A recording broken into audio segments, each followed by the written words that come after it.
Good morning. Today is December 31st. It is currently 8:58 a.m. and this is going to be my weekly reflection. I don't know what number. Um okay, so let's start off with just the novel stuff, right?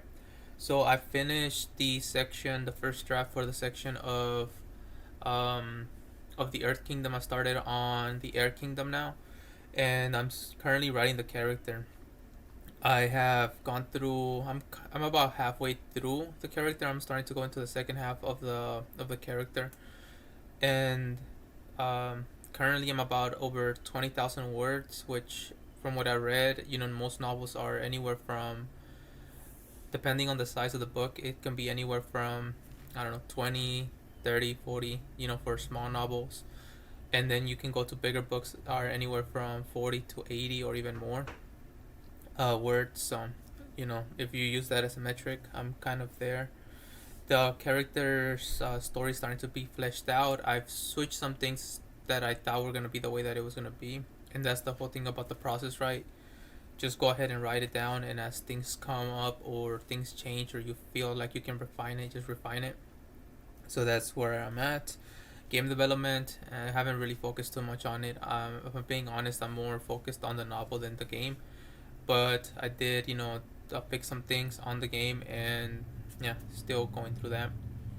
Other than that, reading, I'm still reading 2666 by Roberto Bolaño, and I'm currently about 270 pages in. I'm on the third part, the part about fate, and hopefully, if I get enough time today, I want to finish or potentially finish that section. This 80 pages long, and I should be able to do it. We'll see.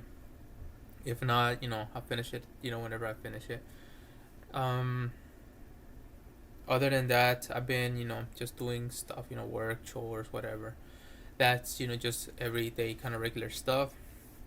And the reason I also waited for doing this reflection to be today is because it's gonna go up on midnight, so it's gonna be like a New Year's resolution as well. So here's my New Year's resolution list of things I want to do.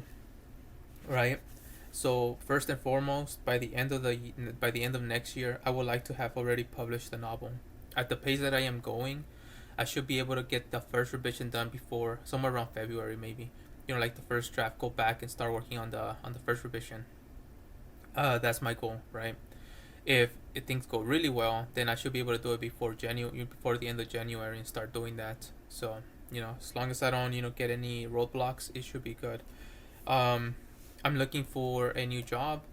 Unfortunately, I've been looking at the job market. I've been applying to software engineering positions and all that, and nothing has really come up. This is from the Bureau of Statistics. This is just about everything, right? So currently, at this moment, this is from the Bureau of Labor Statistics report for this month. So this is, well, November. This is what it says. In November, both the unemployment rate and at 4%, and the number of unemployed people at 7.8 million were little changed since September. That means that the amount of people that don't have jobs is stayed the same, right? About the number of people jobless less than 5 weeks was 2.5 million in November, up by 360,000 from September. So that means that more people have been unemployed the last month. Long-term unemployment for 27 weeks or more changed little at 1.9 million. So that means that people that are looking for jobs for a long time are still looking for those jobs. That's the same number.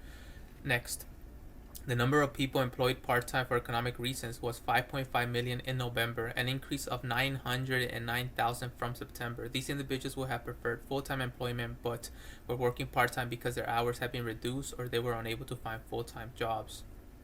This, to me, sounds like a lot of people that don't get counted as unemployed because they have a part-time job, right? They got any kind of job they could get, right?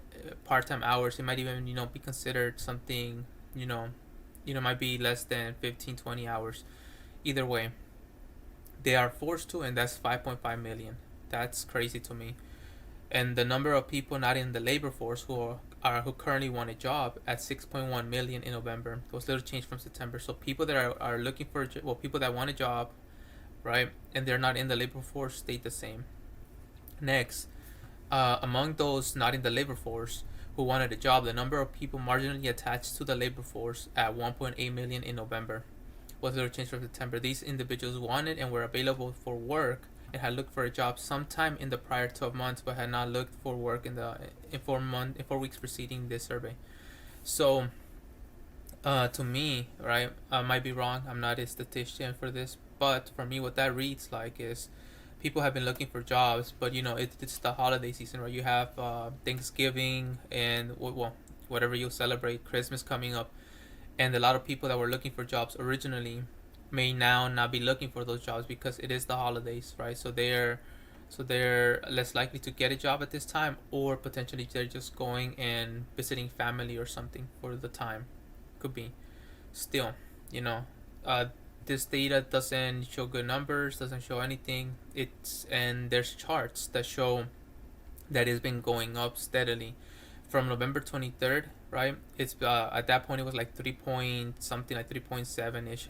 If you look at the graph, and then it keeps on going for the unemployment rate. And currently we're about 4.6, I think it was. And of course, there's data missing for the month of, what was it, October, where they had the government shutdown. And then you have the payroll employment, and if you compare it to the next year's, it's like very low. If you compare the just in November, you have November 2023, and this will be less than half of that amount. And if you compare it to November 2024, right, it's like, I don't know, dude. It's one of those things. I'm looking at the data. There's not a lot of jobs, and I've been looking into software and software data, and I've been seeing that the shift is that they're saying that it went from 22% growth, over the next, I think it was like 2030 or something, for, well, let's just say the next 10 years. There was supposed to be a projected growth rate of 22%.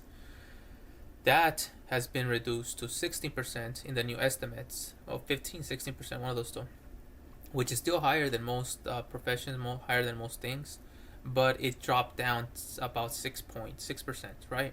That is a huge change. Furthermore, the change has been that they're hiring more seasoned professionals, right? People that have a lot of experience, that have adapted, and then they have more skills. They also know how to use AI, or they somehow fitted AI into their resumes, right?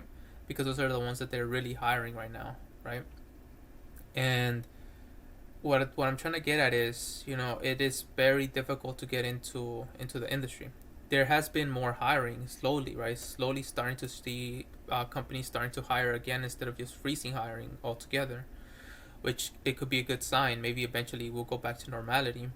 But at this point, I see a couple of different outcomes. One, the AI bubble really is, a bubble, right? And it keeps on growing, and it pops, then that's bad for everyone, right? Right now, the AI, speculation is what's holding a lot of the economy up, and the GDP and whatnot, right? So if the estimations and stuff. Now, if that bursts, then you're probably gonna see the effects on a lot of different industries, right? That they're gonna suffer. A lot of people are gonna get fired because of that, right? They're gonna have to cut corners. They're gonna have to cut, costs, and anything they can. That's not good, right? The next thing, another option could be that, oh, the AI bubble doesn't burst, right? Everything goes well together.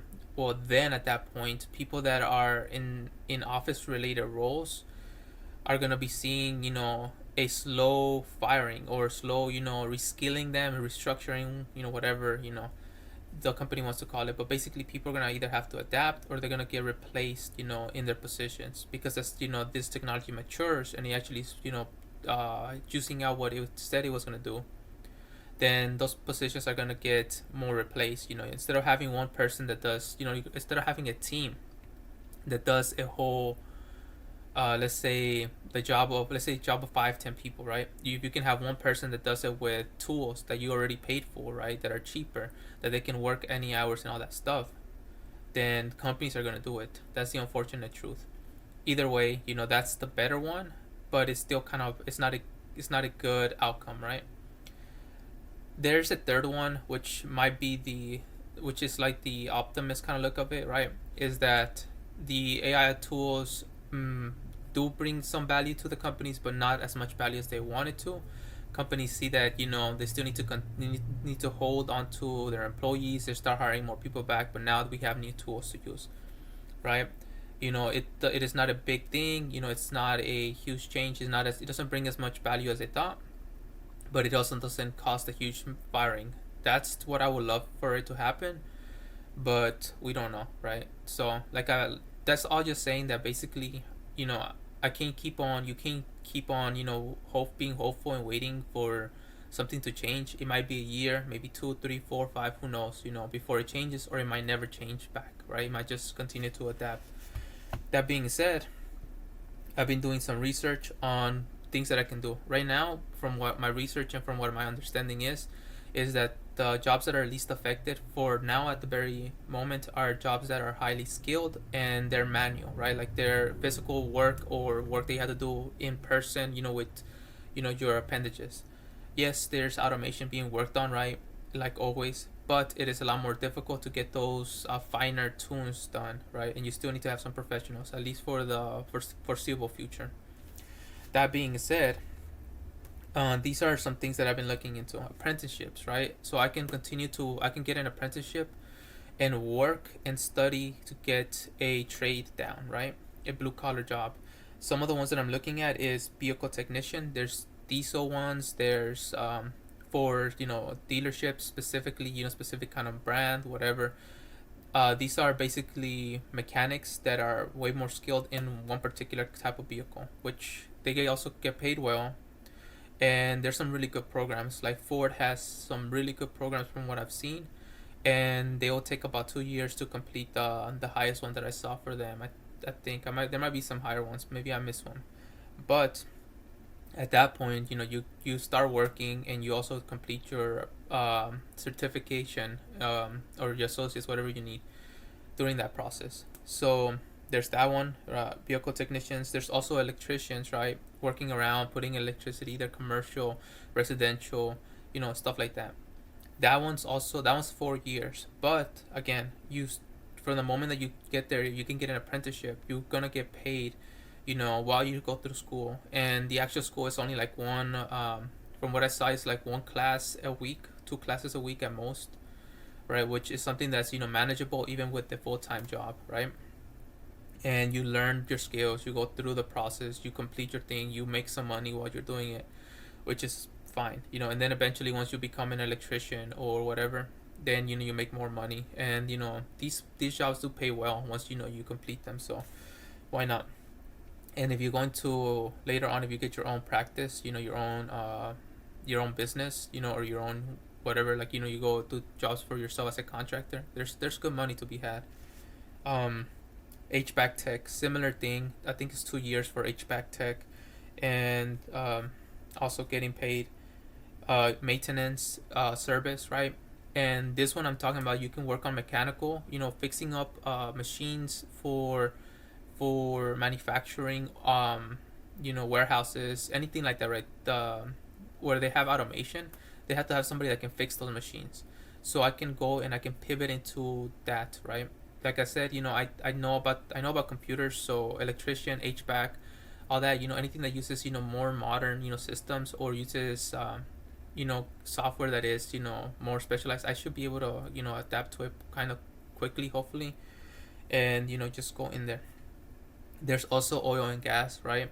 um, there's no doubt about it. Oil, gas, and stuff like that, they pay well, so I could go into one of those fields and stuff like that. There's also stuff like, there used to be wind technicians, but now with the president cutting that back, it's a safer bet to just go into oil or different kind of energy sources or stuff like that. I could also look for other positions, right? Just keep on searching and see what drops. We'll see. Welding as well. Welding. You go to school for, I don't know, maybe a year. You can start welding. At first they're gonna pay you uh, pretty low, right? But it's still, you're still getting paid. And then if you show your skills, you do really well. You do good work, then you can make more money. Um, you can make some good money if you know what you're doing. I've heard stories about people that work in welding for like commercial things, right? And they just weld the same piece over and over and over for X amount of hours every day, and it is boring, it is tedious because you're doing the same thing over and over and over and over. But you get paid by the piece, and some people make a lot of money from that. Then there's also more specialized fields, like if you become a saturated welder, that's like the poster child for welding, right? Pays a hell of a lot of money, but it does have a lot of risk. There's other things like linemen, right, where you climb up the lines, the power lines, and fix them. You need to have some big strong balls for that, but well, there's always that option. Well, those are just for jobs. I'm still looking for other ones. I'm trying to make a decision because I had told myself that if I didn't get another software job by the end of this year, then I needed to pivot and start going into learning something else, not just working or anything like that. I need to adapt. I need to learn. I need to keep on moving forward. Of course, start a business by myself, but that's something I can do on the side while I'm going through all this stuff, right? Any kind of business that brings in extra money is good money, so I'm going through that as well. We'll see. Other than that, right, I want to go camping next year, right?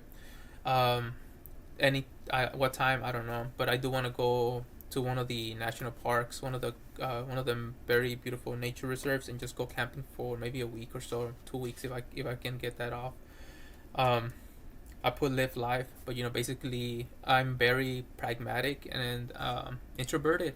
So unless that I force myself to go out, I tend to not do it. Right? I just kind of, even shopping. Right? I try to get everything done. Once. Or if I can do it online and get it there, I'll buy stuff like that, which is something that I'm trying to change. So we'll see. I'm gonna do that. Become extroverted. Yeah. I've noticed that being introverted doesn't get you where you need to be. So I need to force myself to be more extroverted. Talk more, and just voice myself more, because that's what I think is gonna get me where I open the doors that I need. Um, Keep reading, of course, right? Never gonna stop doing that. Keep learning always, right? Learn new skills, new certifications. Whenever somebody wants, gives you a teaching moment, right? Listen, and that's what I'm gonna do. Just do it. This one is very, very important. It sounds simple, but for me, it's very important, right? I suffer from overthinking things a lot of times, right? And I over research, I overdo things, and I try to get everything done beforehand, and before I even start on it, and that's not gonna be me going into the future. I'm gonna start basically just taking more risk and more chances, and just if I want to do something, I'm gonna just do it, and then as I go through it, and I hit a roadblock, I need some new tools, I need to learn a new skill, I need to whatever, I'll overcome the obstacle when it's there. I think that's the best way. That's how I'm writing my novel. I'm just writing, right? I'm not going back to reread it. I'm not checking the spelling. I'm not checking grammar too much. I'm not sweating about the details. I'm not sweating about fonts or anything like that. Just go in, I write, and I keep it going. Then as I go back, I revise it and I improve it, and minimal viable product, right? Get something done, and then once you have a product there, then you refine it, you make it better, and that's going me going forward. There's a reason why schools like Harvard or Yale or all of them, they rather people that take more risks, because one, having 10 people that took a huge risk and became extremely famous, extremely successful, is way better for them than having 1,000 people that played it safe, and they just kind of like may do. So I'm gonna take a page from their book, and I'm gonna take more risks. And if I succeed, awesome. If I fail, whatever. I've done it before. I'll get back up and I'll try again. Doesn't really matter. That's just me going forward. Um, Please. This next one is stop trying to please everyone. I try to not step on people's toes, and that leads me to a lot of situations where people try to either, um, they try to use me. They push boundaries, or they don't listen to me or whatever. And I'm tired of that. I'm gonna start being caring more about it's good for me, and good for things that I want to do, instead of pleasing everyone. I'm gonna put strong roadblocks. I'm gonna be very firm, right, with the way that I am, and the stuff that that I want out of life. Be very firm, but also don't be disrespectful. But just be firm, and just again, that goes to play with being more extroverted. Taking more risks, stuff like that. Just I need to start focusing on what's good for me, right? And what I want out of life, and not what other people want from me. Um, Invest in tools and equipment. I want to buy a trailer. I want to buy power tools. Like I've been saying, I want to get into woodworking. So buy good sand. I'm gonna start with furniture, right? Refurbishing it. So get good sanders. Learn how to do all that stuff. Get all the tools that I need, right, for whatever job I need, and keep on accumulating them. And eventually, you'll just grow, right? You'll have a bunch. I have uncles that have a crap ton of tools, from people just going every single week being like, hey, I got some tools I want to sell. They might not even need the tools for anything, but they're like, yeah, I'll buy it. It's cheap. They buy them, they'll store them, and then whenever they need them, they got them. So just buy more tools. This also goes to play with just doing something, right? Like, let's say that I decide to take a job or do something, right, or fix something. If I need the tool, and there's a good tool that would make things better, or make things easier, more efficient, then it will be good to invest in those tools. And the final one, look into buying land. So this is a big one, right? I don't know. I'm not saying that I'm gonna buy land this year, but what I am saying is I want to look into buying some, open piece of land, and then just start. Uh, I want to build a barn, garage, whatever you want to call it. Store my tools there, all my equipment. Look, I don't care too much about different stuff, right?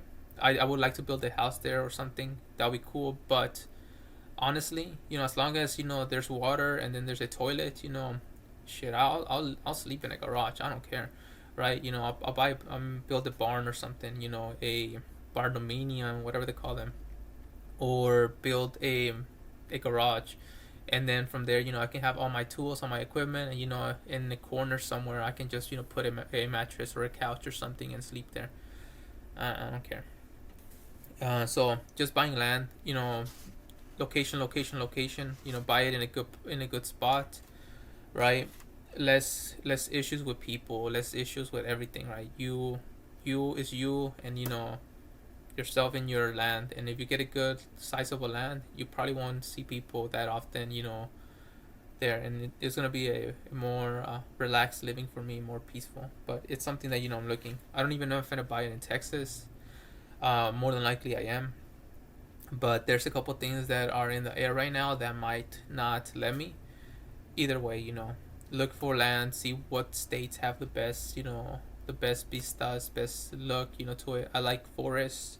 I like, I like rivers and stuff like that. I like green. So I'm not a beach kind of person. I'm not a, whatever. I like the mountains, right? But I'm more of a kind of like forest, water, kind of area. Those are the type of areas that I like.